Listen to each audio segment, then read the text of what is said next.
स्वागत है प्यारे बच्चों, आप सभी के एक नई वीडियो में। आज की वीडियो में मैं आप सभी को 9 से लेकर के 11 तक के क्वेश्चनों को कंप्लीट कराऊंगा। मैंने इसके पहले दो पार्ट आपको प्रोवाइड किए थे, पार्ट 1 पार्ट 2। पार्ट 1 में मैंने आप सभी को 4 तक के क्वेश्चनों को सॉल्व कराया था और पार्ट 2 में 8 तक के क्वेश्चनों को सॉल्व कराया था। और आज ये आपका है पार्ट 3, जिसके अंदर मैं 9, 10 और 11 नंबर के क्वेश्चन को सॉल्व कराऊंगा। तो चलिए प्यारे बच्चों, 9 नंबर का क्वेश्चन यहाँ पर पढ़ लेते हैं, देखते हैं क्या दिया गया और इसको किस प्रकार से सॉल्व करना है। तो 9 नंबर क्वेश्चन आपको दिया गया, एक त्रिभुज एबीसी खींचिए, इनकी भुजाओं के लंब समद्विभाजक खींचिए, क्या ये लंब एक ही बिंदु पर मिलते हैं, इसको भी बताना है। ध्यान रखिएगा, यहाँ पर आपको एक त्रिभुज खींचने के लिए कह रहा है और इसके लंब समद्विभाजक भी खींचने के लिए कह रहा है। जब भी आपको इस तरह का क्वेश्चन मिले, एक त्रिभुज खींचने के लिए कहे और उसका लंब समद्विभाजक खींचने के लिए कहे, तो आपको यहाँ पर ऐसा त्रिभुज बनाना है जिसकी सभी भुजाएं बराबर हो। तो इसके लिए क्या करेंगे प्यारे बच्चों, ध्यान समझिएगा, आपको स्केल की मदद ले लेनी है। तो यहाँ पर हम स्केल लेंगे, ध्यान से देखिए, ये स्केल लेना है, ये आपकी स्केल है, इसको लेंगे।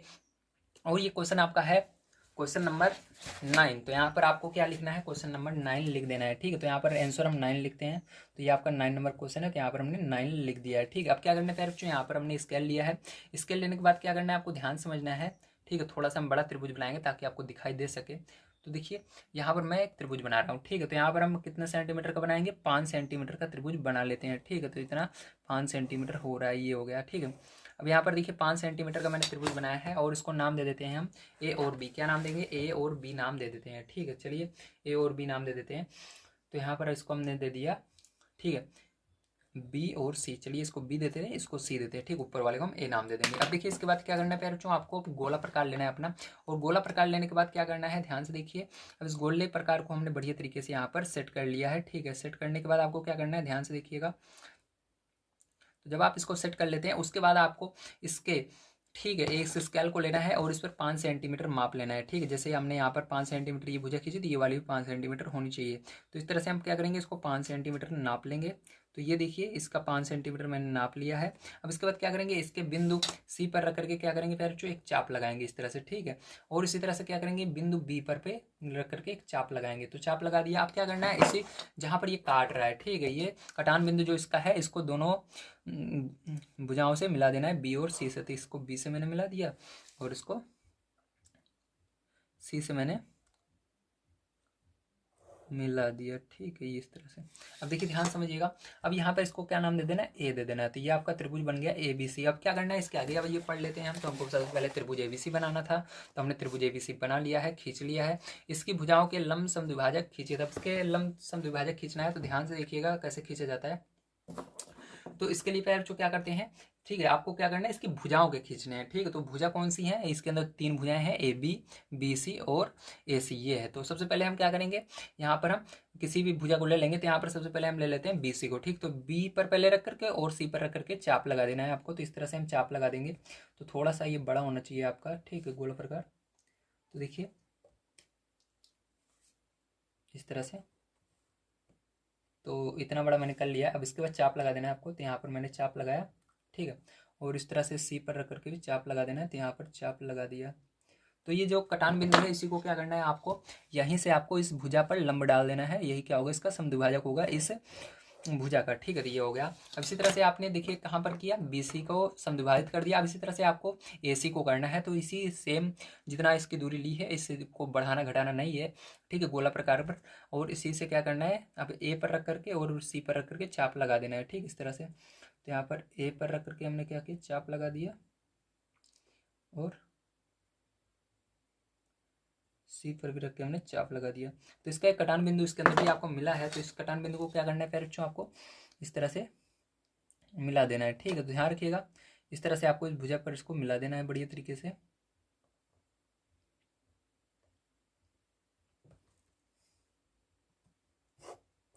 तो ये देखिए, इसको मिला मिला दिया है। अब इसी तरह से क्या करेंगे प्यारे बच्चों, ध्यान से देखिए। अब आपको यहाँ पर देखिए, हमने BC भुजा का भी लंब समद्विभाजक निकाल लिया और AC भुजा का भी लंब समद्विभाजक निकाल लिया, लेकिन हमने AB का भी नहीं निकाला। तो क्या करना है आपको, जो बिंदु A है इस पर रखना है इस गोला प्रकार को और चाप यहाँ से ऐसे लगा देना है आपको एक। ठीक है, और इसी तरह से B पर भी रखना है। ठीक है, तो लगा देना है। तो ध्यान रखिएगा, हमने ए बी का निकाल रहे हैं इसलिए ए पर रख करके एक चाप लगाया, बी का निकाल रहे हैं इसलिए बी पर लग कर। ठीक है, तो ए बी के अंदर दो चीज़ें आती हैं, ए बी, तो ए पर रख के लगाना है और बी पर रख के चाप लगा देना है। और इसको क्या करना है आपको, इसी ए बी की भुजा के बिल्कुल सामने से खींचना है इस चाप को। ठीक है, तो देखिए हम बिल्कुल इसके बीचों बीच से खींच देंगे। ठीक है, चाप ये जो हमारा कटान बिंदु आया तो ये देखिए खींच उठा, ठीक है। तो आप देख सकते हैं इसका कटन बिंदु ये हो गया, ठीक है। तो देख सकते हैं ये सभी जो है एक बिंदु से होकर जा रहे हैं, ठीक है। तीनों जो भुजाएं, तीनों जो इसके लमसम दुभाजक हैं एक ही बिंदु से होकर जा रहे हैं, यही आपको इसके अंदर दिखाना था, यही बताना था, ठीक है। देख सकते हैं क्वेश्चन में भी यही कह रहा है, क्या ये लंब एक ही बिंदु से पर मिलते हैं, मतलब यही लंब की बात हो रही है जो हमने इस पर लंब डाले हैं तीनों भुजाओं पर, क्या ये एक ही बिंदु पर मिल रहे हैं? हाँ, एक बिंदु पर मिल रहे हैं, ठीक है। तो इसको आप कुछ भी नाम दे सकते हैं, तो इसको हम नाम ओ दे देते हैं। क्या नाम दे देते हैं? ओ दे देते हैं। अब चलिए प्यारे जो इसके अंदर आपको इसके रचना के चरण को किस तरह से लिखना है इसको भी मैं समझा देता हूँ।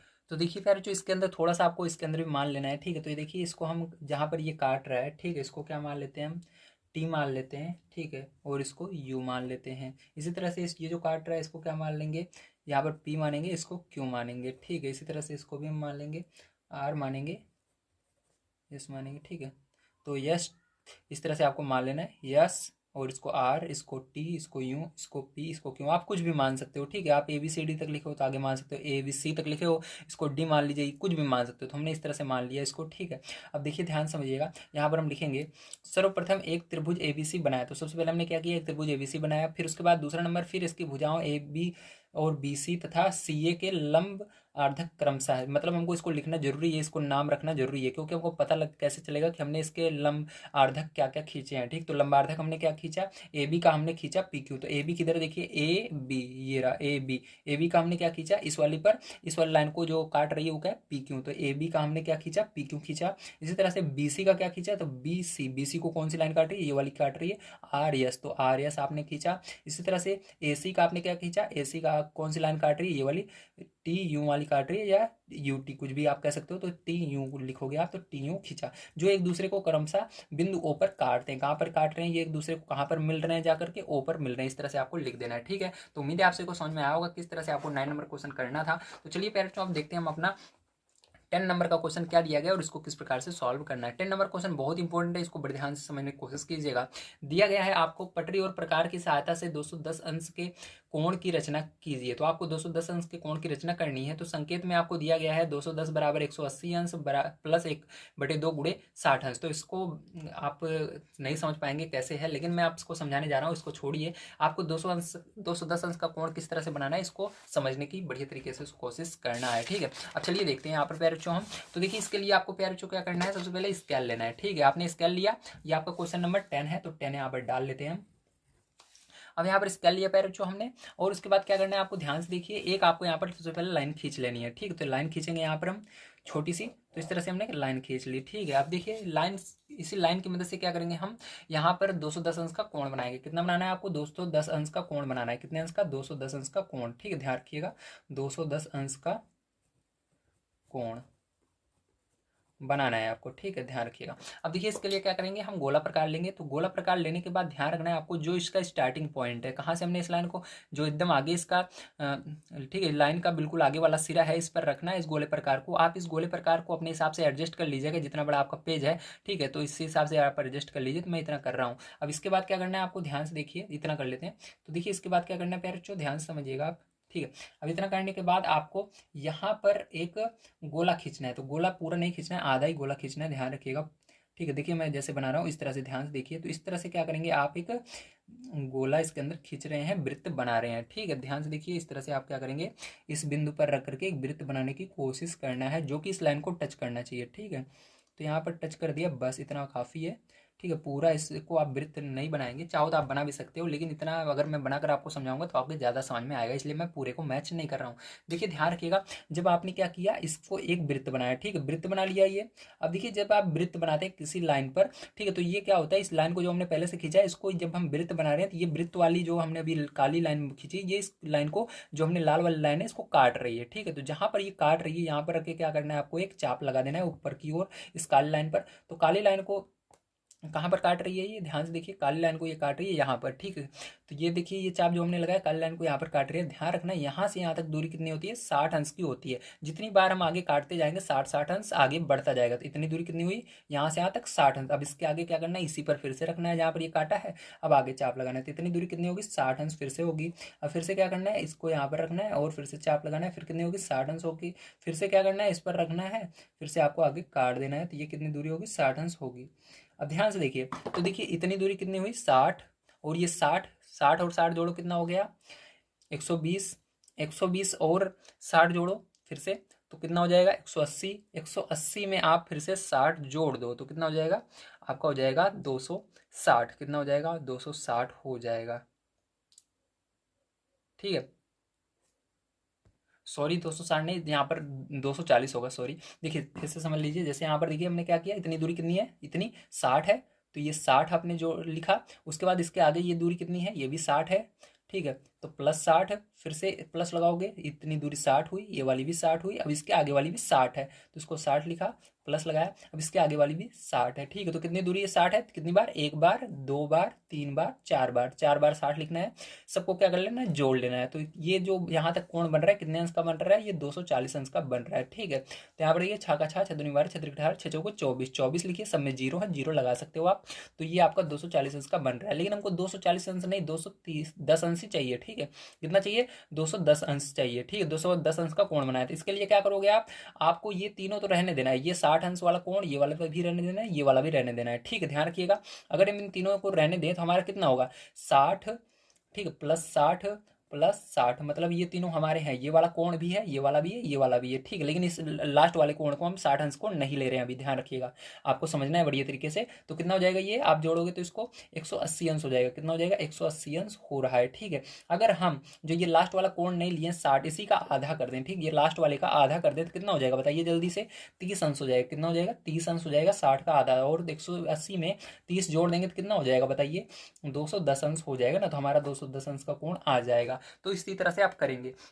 अब हमको क्या करना है, हमको इस लास्ट वाले कोण का मतलब यहाँ से लेकर यहाँ तक का आधा करना है। ठीक है, तो आधा करने के लिए क्या करना है आपको, ध्यान से देखिए, तो आपको क्या करना है, जितना आपने गोला प्रकार की दूरी ली थी उतनी ही रहनी चाहिए, और आपको बिंदु इस पर देखिए, दोनों के बीच में क्या है, एक एक चाप लगाए थे हमने। ठीक है, यहाँ से यहाँ तक की दूरी 60 अंश है, तो लास्ट वाले को आपको आधा करना है, तो आपको इस वाले चाप पर रखना है।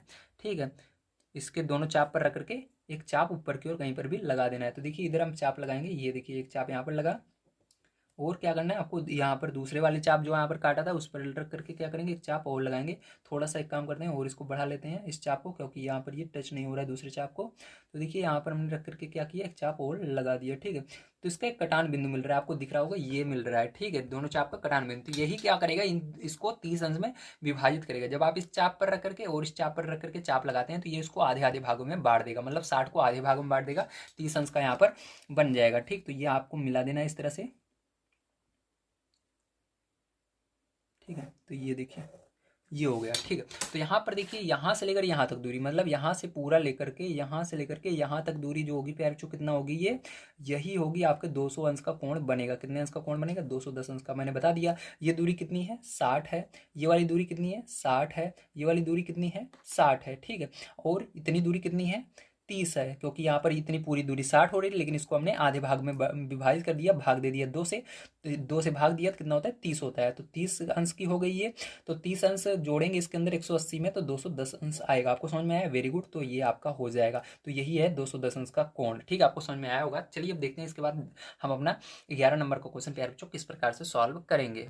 तो देखिए प्यारे बच्चों 11 नंबर क्वेश्चन आपको दिया गया है, एक रेखाखंड AB खींचिए, AB के बाहर कोई बिंदु O लीजिए, O से होकर जाने वाली AB के समांतर रेखा PQ खींचिए, O को बिंदु B से मिलाइए। ठीक है, रेखा PQ पर कोई अन्य बिंदु S लीजिए, बिंदु S से होकर जाने वाली रेखा OB के समांतर एक रेखा खींचिए जो PQ को बिंदु T पर काटे, समांतर रेखाओं के इन युग्मों से कौन सी आकृति बनती है, इसको आपको बताना है। तो देखिए थोड़ा थोड़ा हम पढ़ करके इसको सॉल्व करते हैं। तो दिया गया है सबसे पहले एक रेखाखंड AB खींचिए, तो सबसे पहले क्या करना है, एक रेखाखंड AB खींचना है। तो यहाँ पर क्या कर रहे हैं, हम एक रेखाखंड AB खींच ले रहे हैं। ठीक है, तो चलिए यहाँ पर हमने एक रेखाखंड AB खींच लिया है।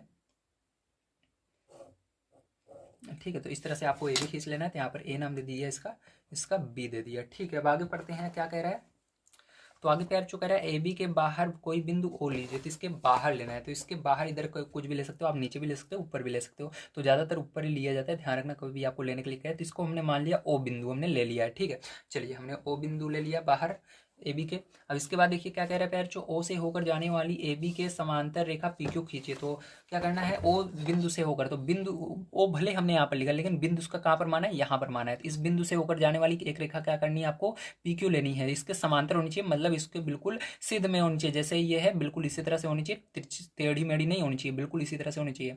तो देखिए इस तरह से आपको क्या करना है, एक रेखा खींच लेनी है। तो ठीक है, आप ध्यान रखिएगा, आपको पता है कि जो रेखाएं होती हैं वो बढ़ सकती हैं, बड़ी हो सकती हैं। तो ये जैसे छोटी है तो इसको भी आप बड़ी कर सकते हो, ठीक है। चाहो तो इस तरह से इसको आगे और बढ़ा सकते हो, ठीक है, इस तरह से।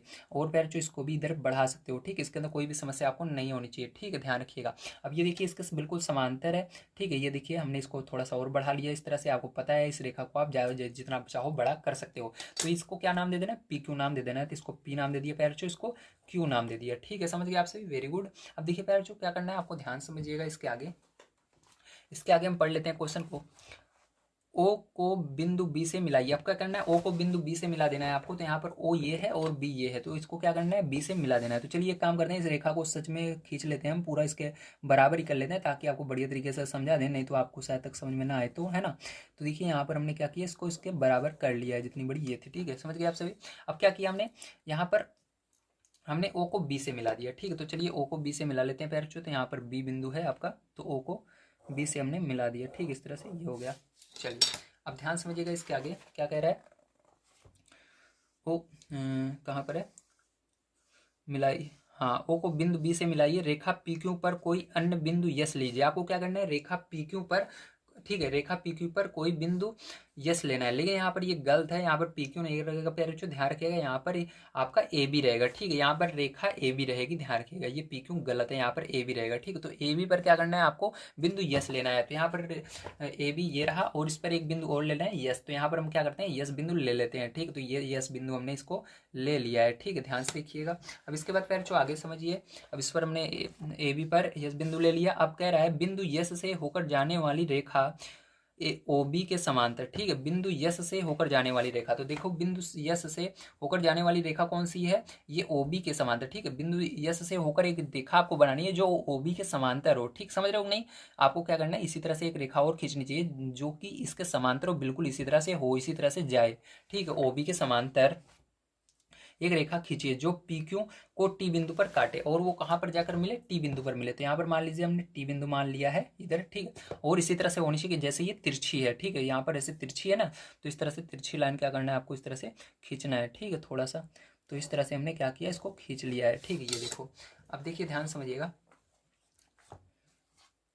बिंदु यस ली, हाँ, बिंदु टी पर काटे, समांतर रेखाओं के इन युग्मों से कौन सी आकृति बन रही है, आपको ये बताना है। तो देखिए समांतर रेखाओं के इन आकृति, ये भी समांतर रेखा है और ये भी समांतर रेखा है, ठीक है। तो इन समांतर रेखाओं से कौन सी आकृति बन रही है ये आपको बता देना है। तो ध्यान से देखिएगा। अब अगर आप देख लेते हैं तो यहाँ पर ये क्या बन रहा है, एक आपका चतुर्भुज बन रहा है, ठीक है। तो आप इसको इस तरह से लिखेंगे, इसके रचना को किस तरह से लिखेंगे, ध्यान से आप समझिए। तो देखिए फिर जो यहाँ पर ध्यान समझिएगा, इसके रचना में आपको क्या लिखना है, सर्वप्रथम रेखाखंड ए बी खींचा, ठीक है। उसके बाद ए बी के बाहर कोई बिंदु ओ लिया, ठीक है, तथा ओ से बी को मिलाया। ओ से क्या किया हमने, बी को मिलाया। फिर ए बी के समांतर रेखा पी क्यू खींची, तो ए बी के समांतर हमने फिर रेखा ए पी क्यू खींची।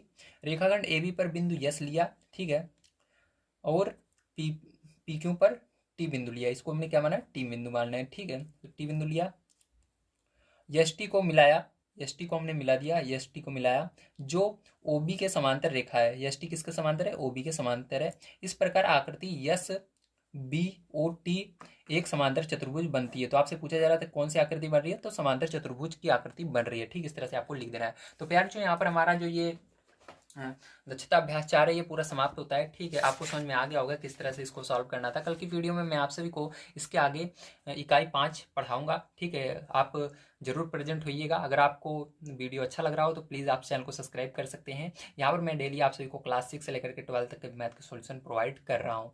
तो वीडियो देखने के लिए धन्यवाद। आप सभी का दिन शुभ हो। Thank you very much.